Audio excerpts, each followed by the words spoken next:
Matul il-ġurnata tal-erba saru l-elezzjonijiet każwali sabiex jiġu eletti 6 kandidati ġodda tal-Partit Nazzjonalista.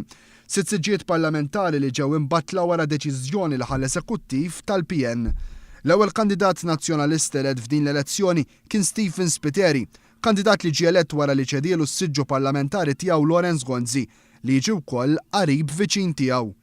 Spiteri kiseb 2390 vot mal-ewwel att, filwaqt li l-avversarju ewlieni tiegħu fuq dan id-distrett Franz Agius inexxielu jġib 1349 vot. Fuq l-10 distrett elettorali, distrett li ċeda l-eks Ministru George Pulicino, ġie eletta l-ewwel darba Albert Fenech.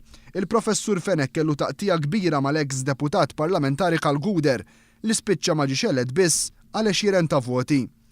Fuq il-11 distrett elettorali, distrett li ċeda l-eks Ministru Joe Cassar, ġie elett Charlo Bonnici.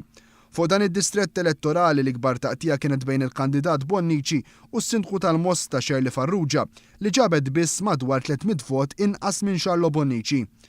Taqtija mhux tas-soltu però kienet dik fuq 12 distrett elettorali bejn il-missier u l-bint.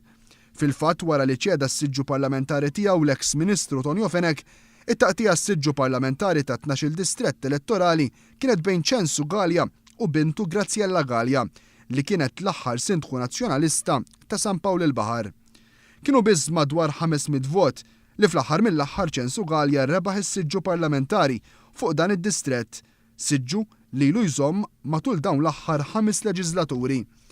Però żgur li għajnejn kulħadd kienu fuq id-9 distrett elettorali, distrett li minn fuqu kienu 2 il-kandidati nazzjonalisti li ċedew is-siġġu tagħhom, Robert Arrigo u Simon Busuttil. Minn fuq dan id-distrett elettorali ġew eletti il-President tal-Eżekuttiv Nazzjonali tal-Partit Nazzjonalista Marta Sportelli u mistennija wkoll tkun eletta Kersti De Bono, Marti Deputat Segretarju Ġenerali tal-Partit Nazzjonalista Jean-Pierre De Bono.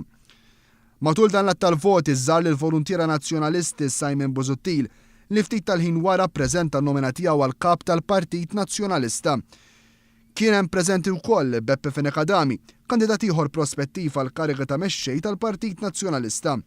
Spikkat ukoll il-preżenza ta' Herman Schiavone, l-eks kandidat nazzjonalista l-elezzjoni ġenerali li twaqqaf milli jikkontesta f'nofs kampanja elettorali.